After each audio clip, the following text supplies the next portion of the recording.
And a Fox News alert in the spending showdown, the top Democrat in the Senate, Harry Reid, saying a GOP-led fight over funding Planned Parenthood is blocking a final deal.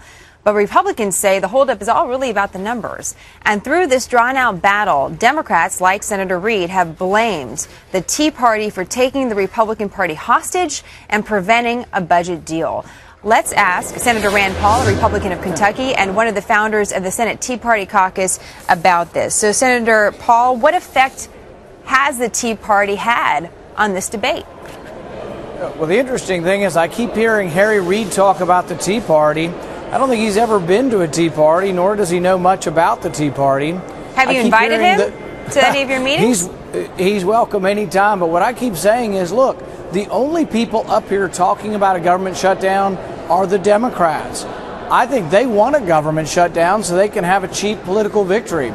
Here I am, the founder of the Tea Party caucus, one of the founders, and I have a bill today. If we get nowhere and the Democrats don't produce anything, I have a bill today that I will introduce that's the Government Shutdown Prevention Act of 2011. We don't want to shut down the government. We fund it at a reduced level in order to keep it open.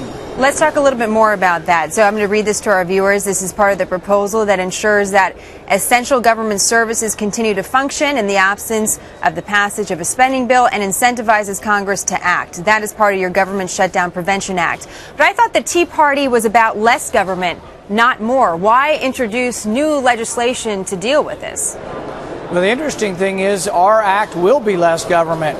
We pay the workers 75% of what they're getting. We pay the congressional staff 50%, and we pay the congressmen zero. That way they have an incentive to come back with a permanent agreement. We do not provide back pay. But we also don't dramatically shut down government in one day. I think it's not very good government up here. The Democrats didn't have any appropriations bills last year, no budget, and they're looking at shutting down the government. Why does it always have to be either or?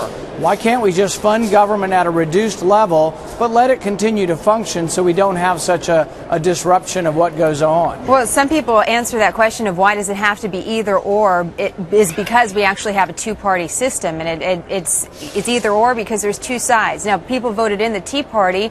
We've heard from many viewers that it was for a change of a government that is broken. So how right now can the Tea Party help influence government to get an agreement here and keep the government up and functioning? Well, the thing is there's all kinds of ways we could have an agreement. For example, I would probably vote for their continuing resolution if we voted on a balanced budget amendment first, and if we had a plan to balance the budget. That's what the Tea Party wants. They would probably accept me voting for one continuing resolution if we had a 5-year plan to balance the budget and or a balanced budget amendment. But short of that, the Tea Party tells me that cutting 1% of our spending, 50, 60 billion is about 1 to 2% of our spending. It does nothing to correct the problem we have coming. But at the same time, we don't want to shut down government. Let's just run it at a reduced level until we come to a compromise. Real quick here, as you mentioned, this is less than 1% when it comes to funding the government. Another big question from our viewers, though, is if we can't get an agreement here, if the government shuts down, how are we to trust people like yourself to handle bigger issues such as the debt ceiling, such as our budget for next year, decisions about war? How can we trust the government at this point? Well, the thing is they can trust me because I'm not going to vote to raise the debt ceiling either unless we get something significant. A balanced budget amendment, a 5-year plan to balance the budget, which we've proposed both of these from our office. Either one of these would allow me to then say, well, yes, we'll compromise with the other side.